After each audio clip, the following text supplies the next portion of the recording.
You're wandering around the season class. Wow. I didn't look at any of the emails.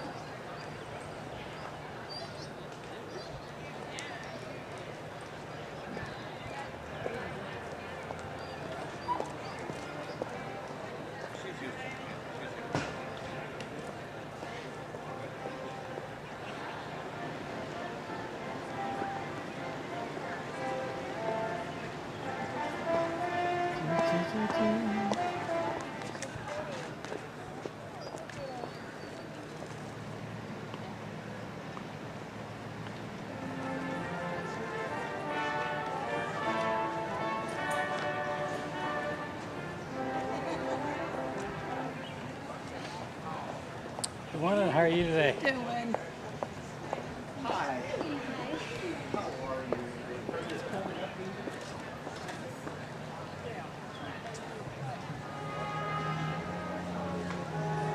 It's gotta be him talking about service.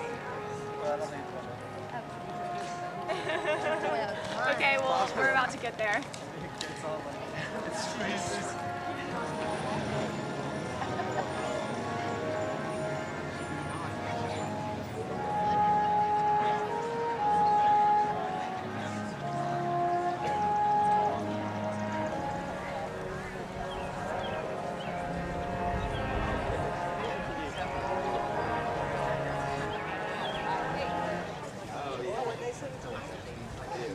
Oh, thank you.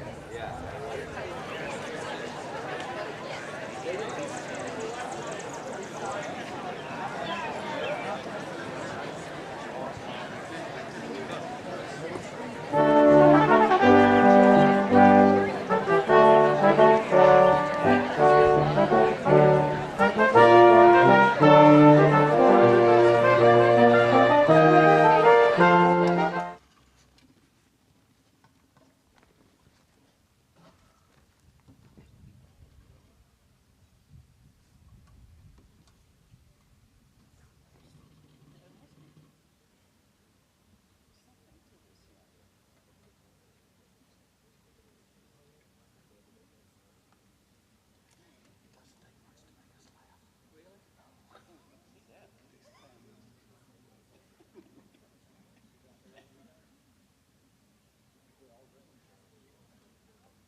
Please be seated.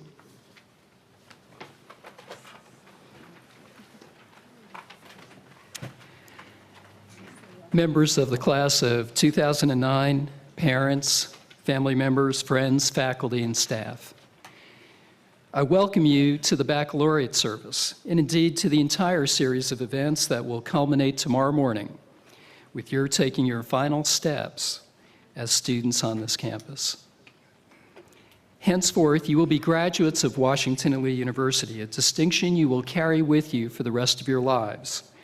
Lives that I am sure will be ones of consequence, full of accomplishments that will bring yet further distinction to you and your alma mater.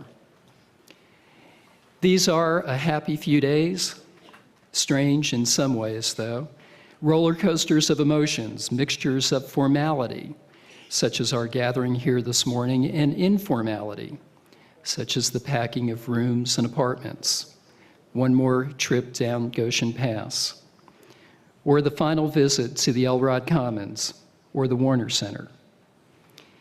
There is some sadness, of course, in your leave takings and perhaps even a small tinge of anxiety as one chapter of your life reaches its conclusion and another yet to be written looms on the horizon. But let this period be enjoyable, with the kind of joy and gratification that comes from knowing you have done well, that you have grown as individuals and become forever a member of a very special and extended community. There is an established rhythm to these series of events at Washington and Lee. They've changed little over the years, at least in our recent history. Tomorrow, of course, is a time of celebration for your parents and family as well. Today is one of reflection and of giving thanks. Each of you knows that you would not be here today without the support of family and friends, without the guidance and encouragement of your faculty, without the support of the staff, without, indeed, the generations of alumni who have come before you and given of their gifts so that you might benefit from the same experience that so profoundly affected their lives. And so we gather for this baccalaureate service. It arises from the religious traditions of the university, a university founded by disciplined, thrifty, and strong-willed Scots-Irish Presbyterians. They came to this valley in search of freedom from religious constraint and with a desire to fashion a community of hard-working individuals. From that disposition, they created a place of learning that has been non-sectarian and non-denominational. The roots of this ceremony go back to the 18th century, and as it was then, it remains a time for us to reflect on the values of the foundation of this university and how an education shapes the life of a caring individual. For your time here has taught you to share the fruits of your education, to take your life in a direction of service no matter your career, and to be mindful of the ideals that transcend the self. We are honored this morning and privileged to have Reverend Jennifer Strawbridge deliver our address this morning. You will hear from her later in the program. Reverend Strawbridge graduated from Washington Lee in 2001, graduating summa cum laude with honors in religion and along the way physics. She was a recipient of the Algernon Sidney Sullivan Award and the G. Holbrook Barber Scholarship, both recognizing public service and commitment to the community. For her outstanding scholarship, she also received the Walter LeConte Stevens Scholarship in Physics and the Department of Religion Award, and she was a Robert E. Lee and University Scholar. In addition, Reverend Strawbridge was an All-ODAC Scholar athlete in both tennis and lacrosse.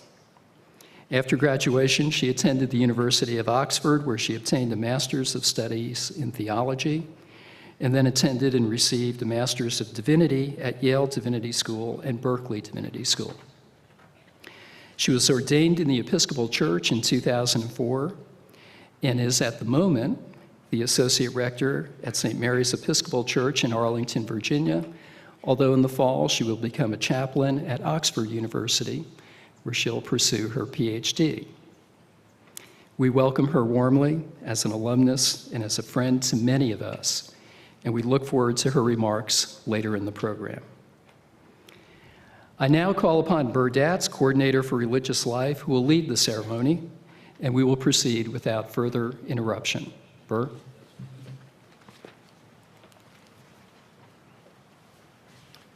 Thank you, President Ruscio. Make a joyful noise unto the Lord, all ye lands. Serve the Lord with gladness. Come before his presence with singing.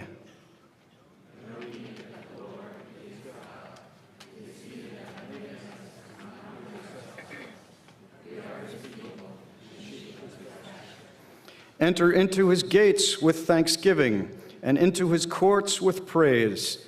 Be thankful unto him, and bless his name.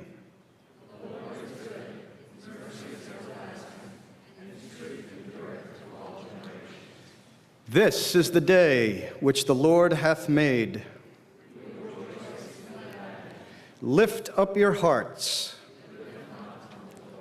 Let us pray. Almighty and most gracious God, we awaken to a new dawn, to a world that is charged with your grandeur. We call you by many names as we gather today, members of a variety of faith traditions and one human family, drawn together by you in love to give thanks. For the bountiful blessings of our lives and this university, we thank you. We are grateful for the return of our families and friends who surround us this wonderful day. We pause in silence to remember in hope our beloved dead, especially our own Professor Joan O'Mara.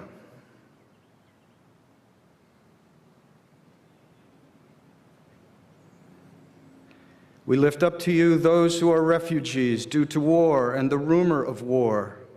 May your consolation and mercy continue to reassure and comfort those who mourn such great loss. The nations of the world are like flowers that sprout and wither, and all of humanity is little more than dust. Yet you never abandon us, eternally shaping us through your presence and benevolent kindness. You have led us through trials, tribulations, and many tests these last 4 years, and bring us to this day of sweet grace.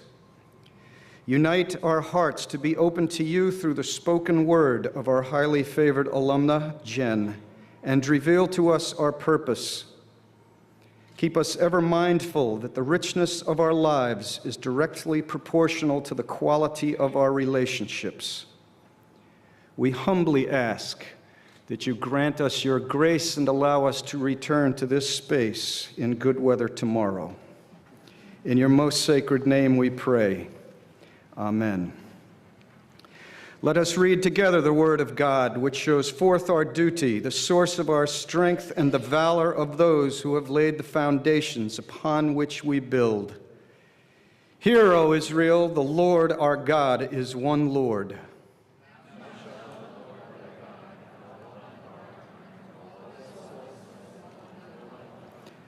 And the Lord said, Ye shall be holy, for I, the Lord your God, am holy. He hath showed thee what is good.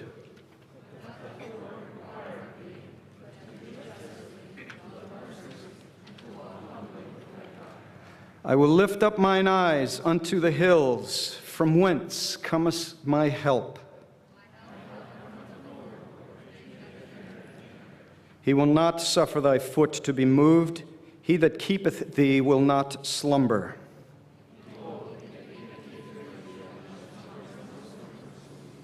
The Lord is thy keeper. The Lord is thy shade upon thy right hand.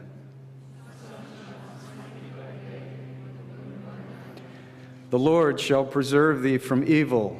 He shall preserve thy soul.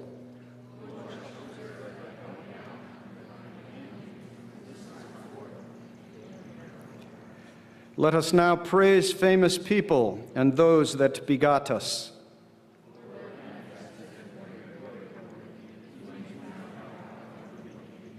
Such as did bear rule and were renowned for their power, giving counsel by their understanding.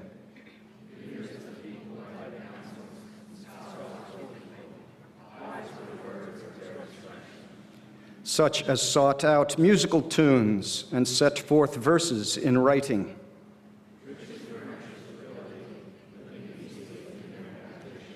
All these were honored in their generations and were a glory in their days. And some there be which have no memorial.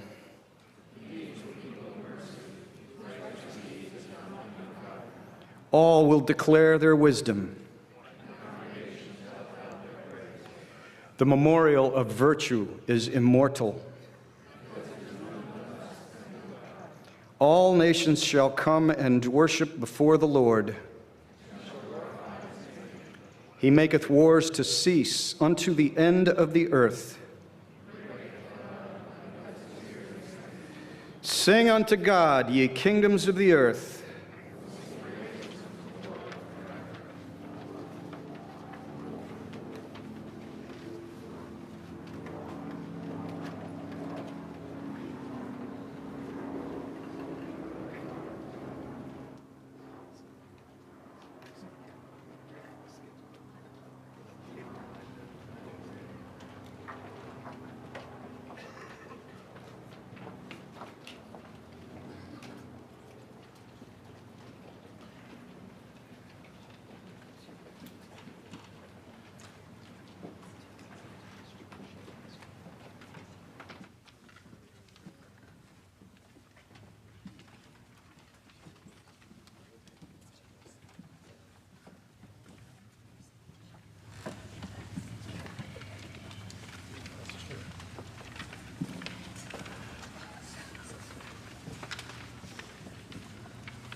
Good morning. I cannot begin to describe the honor that it is to be with you this morning and my gratitude. When President Ruscio asked me to speak at this ceremony, I have to admit, at first I thought it was one of my Washington and Lee roommates playing a really good practical joke. Thankfully, I did not respond to President Ruscio in that way, and am more than humbled by his invitation to be with you on this day. I can hardly believe that it was 12 years ago that I first set foot on this lawn as a student. From the optics lab to the lacrosse field, it still feels like yesterday. And as I have reflected on my time in this place, the halls, the professors, and the friends that continue to be a presence and influence in my life, I struggled with how to approach this address. Following in suit with hundreds of books each year, I thought about going the free advice route. If everyone else can do it and publish a book, I could probably pull off a speech. But knowing that that approach had the potential to go horribly wrong, and thinking about my vocation as an Episcopal priest, another thought was to take a strictly theological approach, to ground the wisdom in sacred text and history. But I thought better of that as well, and ended up in the language of poetry, a language which, unlike my own free advice, or some theological language, can speak to us all, no matter where we are in life. And thus, with that said, Wendell Berry, teacher, poet, essayist, and farmer, begins his manifesto, The Mad Farmer's Liberation Front, with the following words of wisdom. Love the quick profit, the annual raise, vacation with pay, and you will have a window in your head. Not even your future will be a mystery anymore. Your mind will be punched in a card and shut away in a little drawer. Some of these words have almost certainly gone through the heads of every graduating senior or been spoken to a graduating senior by a concerned parent or friend. Be successful, lack for nothing, have material abundance, and all will be well. And yet these notions and assumptions are challenged by Berry, and perhaps ought to be challenged by us. If nothing else, the instability of these economic times into which you graduate presents a challenge to our notions of success and happiness, presents us with the opportunity to think about whether we want our happiness to be determined by the ups and downs of the world around us. Now, I am certainly not suggesting that it is a bad thing to love profits and raises and vacation with pay. In fact, this great university likes it very much when we do these things, and especially when we then remember the university, as so many before us generously have. But as Berry is clear in his manifesto, and as our education here has underscored, profits and raises and paid vacations are not the only things in life. And so from the poetic words of Wendell Berry, I offer to you 3 cogent yet challenging observations. Invest in the millennium. Plant sequoias. Sequoias, or redwoods, are not only the tallest trees on Earth, but they live to be more than 2,000 years old. Their diameter can be 2 to 3 times the width of a Graham Lee's dorm room, and their height up to 38 stories. But it takes hundreds and hundreds of years for them to grow to this size, and planting sequoias seems like a crazy idea. We will never get to see them in their full grandeur. We have no idea how they will turn out, if they will make it, if they will be one of the giants. Planting sequoias asks us to think big and way outside our limited selves. But if you stop to think for even a moment, already in your lives, someone has already taken the time to plant a sequoia. Someone has taken the time to create a legacy they will never see. Perhaps it was through a word of encouragement or even admonition. Perhaps it was taking the time to teach you how to be a better writer or to cultivate some other skill. Perhaps it was an idea they nourished. Whether it was when you were 5 years old or while you have been students at this remarkable place, I imagine each of you can recall a person, a teacher, a coach, a mentor, a friend, who instilled in you something that makes you who you are.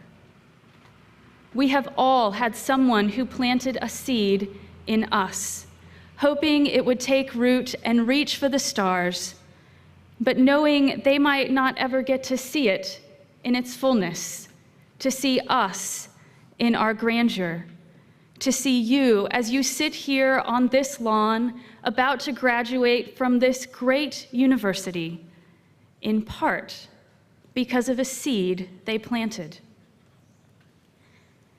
And yet, it is not just people who plant seeds in our lives, but sequoias that are passed on to us through tradition as well. The Washington and Lee motto, non incautus futurae, not unmindful of the future, suggests that planting sequoias and investing in the millennium is what we do as generals. George Washington invested 100 shares of stock, an unprecedented gift and the largest of its kind, in a tiny Virginia academy over 200 years ago. He planted a sequoia, having no idea that from this investment would grow a top caliber university with just over 400 bright graduates about to be sent into the world.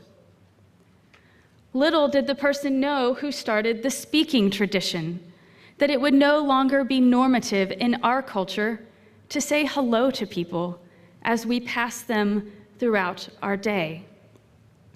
And the honor system in particular will continue to form you in a world where we're supposed to do anything to get ahead, even challenge the limits of ethics.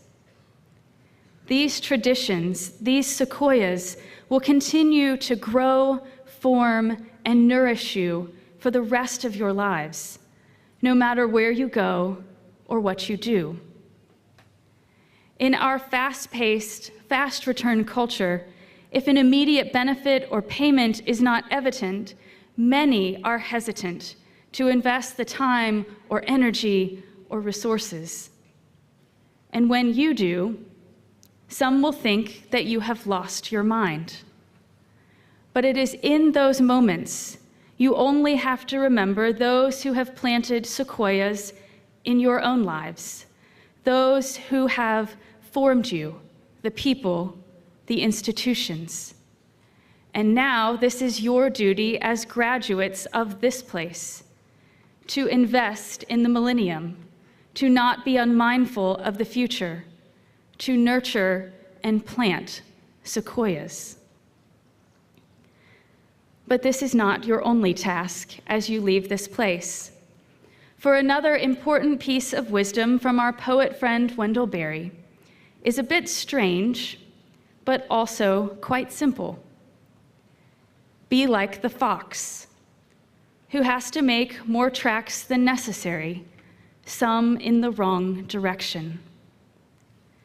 At some point or another, we will all have to do this. We will all feel like we are going backwards before going forwards, like we have been there and done that. We will feel like something is beneath our caliber or intelligence or gifts or abilities. We will have to make more tracks than necessary. But as Barry reminds us, this is just like the fox, a wise creature that can outsmart and outmaneuver many bigger, faster prey and predator. Sometimes we have to go backwards to be where we're supposed to be. Sometimes we have to start at the bottom to get to the top. Sometimes we will do what is not the upwardly mobile thing in order to live life to its fullest. One of my housemates at Washington and Lee went to Harvard Law School.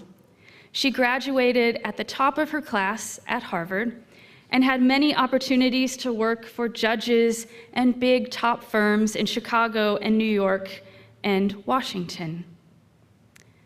But she took a different path. And while folks told her she was making a mistake, she was not living up to her potential, she was taking steps backwards. She took a job at a small firm in Chicago that only works on issues of affordable housing, working with those who have no voice. It was not the usual path or the upwardly mobile thing to do, but it is exactly where she is supposed to be, and she will tell you that she loves every minute of it. My first year at Washington and Lee was the year the Shepherd Poverty Program made its debut on campus. And I think folks had their doubts as to how it would work. What was a poverty program doing on a wealthy, prestigious university campus in the Shenandoah Valley? What was a professor doing taking time away from his chair to begin this strange program? It was a step in a different direction, a march to a different beat. Like the fox, the program took a different approach. Like the fox who sometimes takes more steps than necessary, the program had to work hard to convince folks it was the real deal.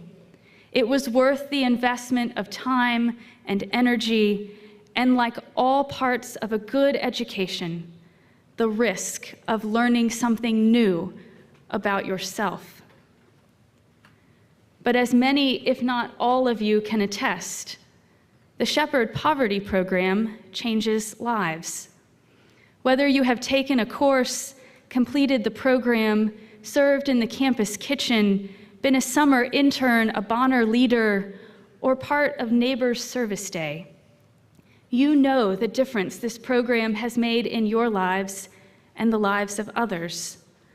A program that isn't so much about changing the world through your great service, but about changing the world through changing you, opening your eyes, pointing out your strengths, revealing a world where you can make a difference, but also never stop learning or growing or being challenged.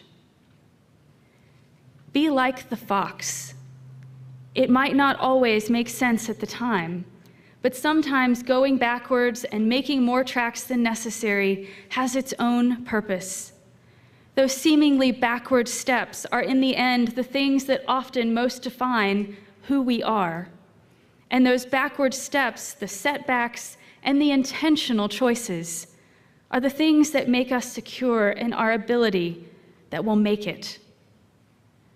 We don't know our strengths until we face adversity, until we are challenged in what direction to go, until we can no longer leave all our options open.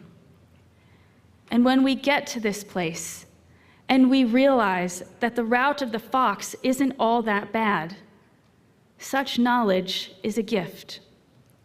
For whether the way is clear or not, the fox demands that we go in the direction that we are given boldly, intentionally.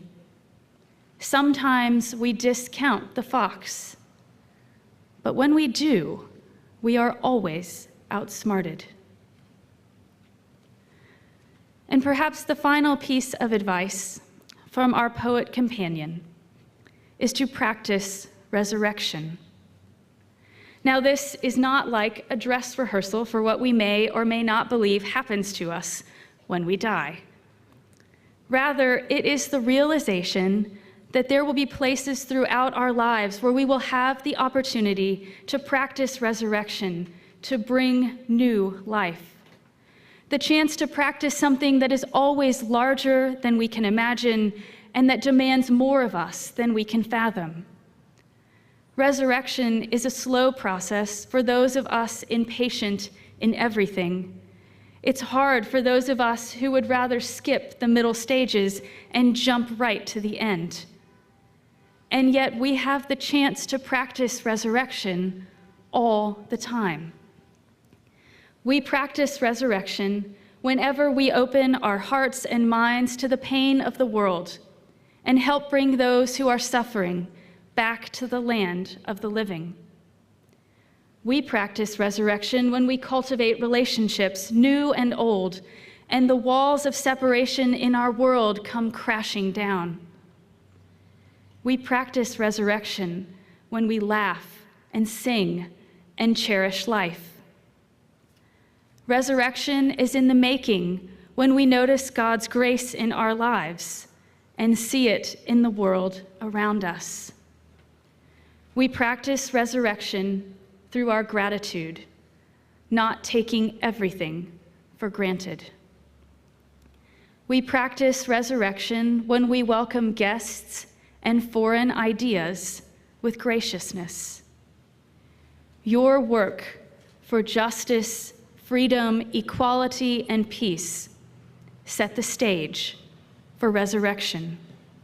When you feed the hungry and stand up for the oppressed, you practice resurrection. And when you bring to life another sense of wonder or imagination, you practice resurrection. So while you can love the prophets and the raises and the paid vacations, your task, your vision as graduates of this university is to something greater than this. Your task is to follow in the footsteps of those who have gone before and to think not only of yourselves, but those who will come after you, those whom you may never meet or know.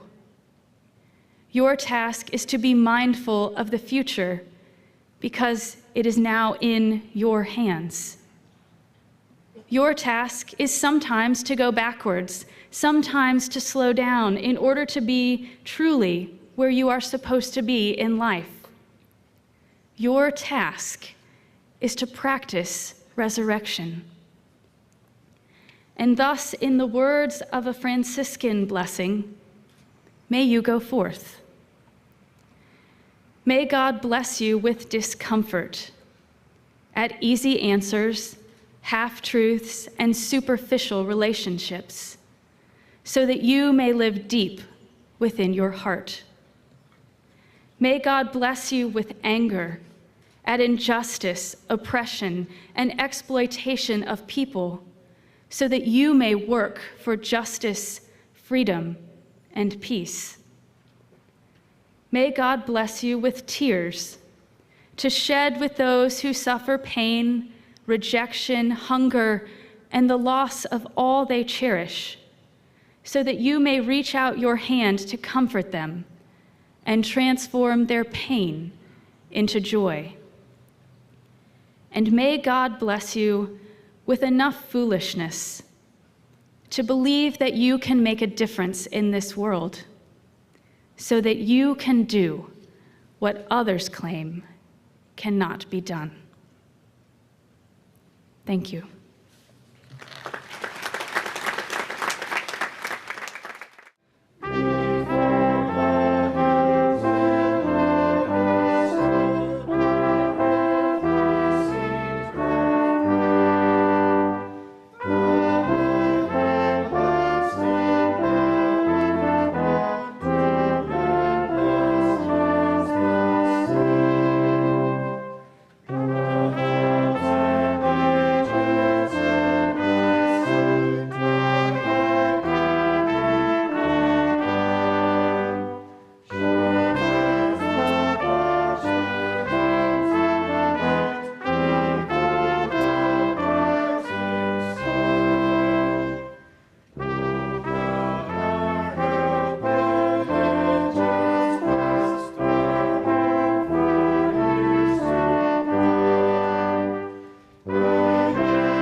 May I ask everyone to be seated for just 1 minute? I've arranged the flyover for you. This is, I know it's hot. I know you're in the sun. The good news is that you're here on the front lawn for the ceremony. And tomorrow there is a chance that we won't be. We will err on the side of getting a little bit wet. We won't be able to err on the side of getting drenched.